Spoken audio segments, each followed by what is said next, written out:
പാകിസ്ഥാൻ ചാരന്മാർ ഇന്ത്യയിലെ കേരളത്തിൽ എത്തിയിരിക്കുകയാണ്. അവരെ പിടിക്കുകയും ചെയ്തു.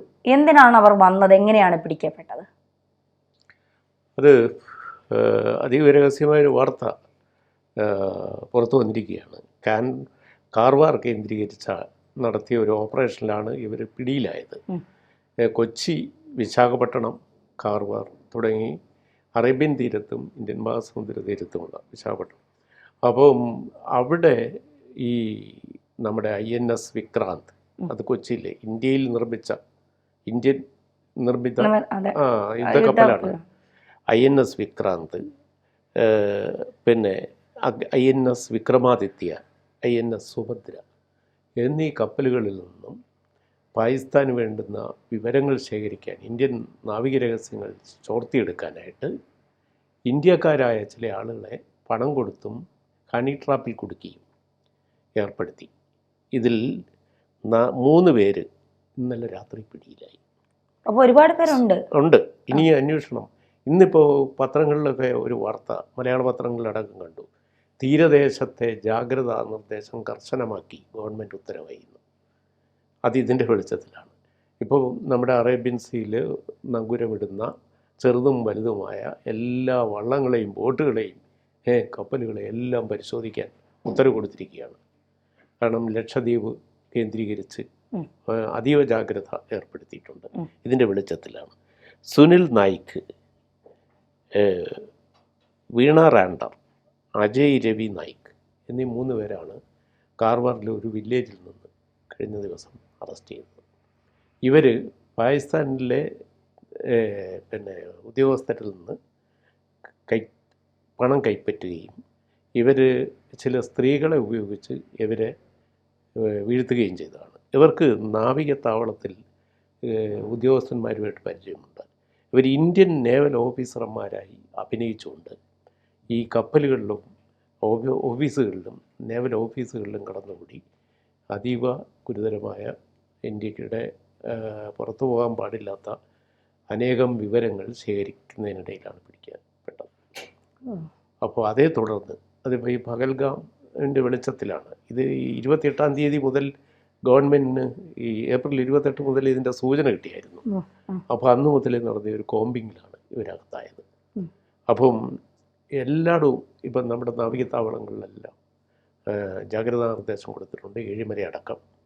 പിന്നെ INS വിക്രാന്ത് പിന്നെ അതീവ ജാഗ്രതയിലാണ്, ഇപ്പോൾ കാവലിലാണ്. വിശാഖപട്ടണത്തും അത് ഏർപ്പെടുത്തിയിട്ടുണ്ട്. കൂടാതെ തീരദേശ സൈന്യത്തിനും നിർദ്ദേശങ്ങൾ നൽകി കഴിഞ്ഞു. അപ്പോൾ ഈ 3 പേരെ ചോദ്യം ചെയ്ത് വരികയാണ്. ഇവരിപ്പോൾ കസ്റ്റഡിയിലുണ്ട്. അപ്പോൾ അവർ ഇന്ത്യക്കാരാണ്. കാർവാറിനടുത്തുള്ള ഒരു വില്ലേജിൽ നിന്നുള്ളവരാണ്. അപ്പോൾ ആ വില്ലേജിൽ പാക്ചാരന്മാരുണ്ട്. ഇപ്പം പാകിസ്ഥാൻ അനുകൂലമായി ചിന്തിക്കുകയും പ്രവർത്തിക്കുകയും ചെയ്യുന്നവർ ഇന്ത്യക്കകത്തുണ്ട്. ഇവരെ പോലെയുള്ളവർ ഈ പ്രലോഭനങ്ങളിലും കൈക്കൂലികളിലും ഒക്കെ വീണതാണെങ്കിൽ, അതല്ലാതെ തന്നെ പാകിസ്ഥാനോട് ഇന്ത്യയേക്കാൾ കൂടുതൽ സ്നേഹം പാകിസ്ഥാനോട് പുലർത്തുന്ന ഇന്ത്യക്കാർ കേരളത്തിലുമുണ്ട്. അപ്പോൾ ഈ കഴിഞ്ഞ ദിവസം നമ്മൾ വേറൊരു വാർത്ത കണ്ടല്ലോ, ഒരു CRP ജവാൻ ഒരു പാകിസ്ഥാൻ യുവതിയെ കല്യാണം കഴിച്ചത് രഹസ്യമാക്കി വെച്ചിരുന്നു. ആ രഹസ്യം കണ്ടുപിടിക്കപ്പെട്ടപ്പോൾ അവനെ കഴിഞ്ഞ ദിവസം ടെർമിനേറ്റ് ചെയ്തു, ജോലിയിൽ നിന്ന് പിരിച്ചുവിട്ടു. അപ്പോൾ ആ ഒരു വാർത്ത ഇന്ന് വന്നിട്ടുണ്ട്. ഇതുപോലെ ഇപ്പോഴാണ് നമ്മൾ ഇതൊക്കെ അന്വേഷിക്കാനും. അതുപോലെ 17 വർഷമായിട്ടൊരു പാകിസ്ഥാനി ഇന്ത്യയിൽ ജീവിക്കുന്ന, അയാൾക്ക് റേഷൻ കാർഡ് ഉണ്ട്, വോട്ടർ ID ഉണ്ട്, അയാൾ ഇലക്ഷൻ വോട്ടിടുന്നുണ്ട്, ഇവിടെ MSc പഠിക്കുന്നുണ്ട്, ഇന്റർവ്യൂസിന് പോകുന്നുണ്ട്, തിരിച്ച് പാകിസ്ഥാനിലോട്ട് പോകാൻ അയാൾക്ക് ഇഷ്ടമില്ലെന്നാണ് പറയുന്നത്. അങ്ങനെ ഒരുപാട് ഉദാഹരണങ്ങളുണ്ട്. പാകിസ്ഥാൻ യുവതിയെ കല്യാണം കഴിച്ച ഇന്ത്യക്കാരൻ ജനിക്കുന്ന കുട്ടി ഇന്ത്യക്കാരനായിട്ടാണ് വളരുന്നത്. ഇന്ത്യൻ സിറ്റിസണാണ് അവൻ ജന്മം കൊണ്ട്. പക്ഷേ ഇവൻ്റെ കൂറ് പാകിസ്ഥാനോടാകും. കാരണം അമ്മ വഴിക്കവൻ പാകിസ്ഥാനിയല്ലേ. അപ്പോൾ ഈ തരത്തിൽ ഇവന് വോട്ടുണ്ട്. ഈ വിവാഹിതയായി വന്ന ഇവിടെ സെറ്റിൽഡായ ഈ പാകിസ്ഥാൻ യുവതികൾക്കും വോട്ടുണ്ട് ഇവിടെ. അല്ല, അപ്പോൾ ഇതൊക്കെ സാധാരണ പാകിസ്ഥാനിൽ നിന്ന് ഇന്ത്യയിലേക്കൊരു വിവാഹമോ യാത്രയോ അത്തരം കാര്യങ്ങളൊക്കെ ആണെങ്കിൽ സർക്കാരിന്റെ അനുമതി വേണ്ടതാണ്. പ്രത്യേക അനുമതിയോടെ അത് ഇത് അതിർത്തികളിൽ നിന്ന് നുഴഞ്ഞു കയറി അങ്ങനെയാണോ ഇത്? അല്ല, ഈ ബോർഡർ സെക്യൂരിറ്റി ഫോഴ്സിലൊക്കെ വർക്ക് ചെയ്യുന്നവർക്ക്, അതിർത്തിയിൽ കാവലിൽ നിൽക്കുന്നവർ അപ്പുറവും ഇപ്പുറവും സൗഹൃദത്തിൽ അങ്ങോട്ടും ഇങ്ങോട്ടും പോകും. അപ്പോൾ ആ ഭാഗത്തൊക്കെ താമസിക്കുന്ന വീടുകളിൽ ഇവർക്ക് സൗഹൃദം ഉണ്ടാവും. അങ്ങനെ ആ കാണാൻ സൗന്ദര്യവും ഒക്കെ ഉള്ള സ്ത്രീകളെ ഇവർ വശീകരിച്ച് കല്യാണം കഴിച്ചു കൊണ്ടുവരും, പ്രണയബന്ധങ്ങളിൽ ഏർപ്പെടും. പക്ഷേ ഈ പ്രണയബന്ധങ്ങളിൽ വളരെ സംശയാസ്പദമാണ്. പാകിസ്ഥാൻ ട്രെയിൻ ചെയ്ത് വിടുന്നതാണോ ഈ സ്ത്രീകളെ എന്നറിയില്ലല്ലോ. അപ്പോൾ ഇന്ത്യക്കാരന്മാരുടെ പിന്നെ വിവരങ്ങളൊക്കെ ശേഖരിക്കുവാൻ, ഇന്ത്യയുടെ പ്രതിരോധ രഹസ്യങ്ങൾ ചേർത്തിയെടുക്കാനുള്ള ഒരു തന്ത്രം കൂടിയാകാം ഈ ഹണി ട്രാപ്പ് എന്ന് പറയുന്നതിൻ്റെ വേറൊരു രൂപം. അല്ലെ, ലവ് ജിഹാദ് എന്ന് പറയുന്നത് പോലെ ഇത് നിർബാധം നടന്നു വരികയായിരുന്നു. ഇപ്പോൾ പഹൽഗാം പോലൊരു സംഭവം ഉണ്ടായപ്പോഴാണ് നമ്മുടെ ഇതിനെക്കുറിച്ചൊക്കെ കൂടുതൽ ജാഗ്രത പുലർത്താനും നടപടി എടുക്കുവാനും ഒക്കെ ഇടയായത്. സത്യത്തിൽ കാർവാർ കേന്ദ്രീകരിച്ച് വന്ന ഈ ചാരപ്രവർത്തനം അതിൻ്റെ കൊച്ചി നാവികത്താവളം വരെ എത്തിയിരിക്കുന്നു. അപ്പം നമ്മൾ ഒട്ടും സുരക്ഷിതരല്ല ഈ കാര്യത്തിൽ.